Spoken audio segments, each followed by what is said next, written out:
People, so this is my fifth review of the day, and my fifth review is on the Himalaya since 1930. It's a kajal, okay?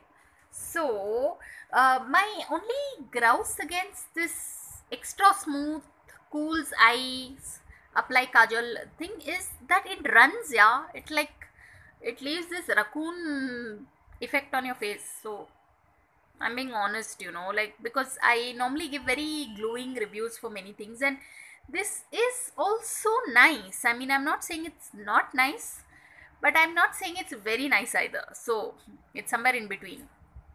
Yeah. So anyway, people, so this is the kajal, and it's very reasonably priced. I think it's 60 bucks. No, 135. Yeah, but I got it for 70 bucks, including a comb that came with it. Vega comb. But anyway, so try this out, people. But it's very smooth and easy to apply. That I'll say. But yeah, Himalaya Eye Kajal. So on that note, thanks for watching, people, and please subscribe.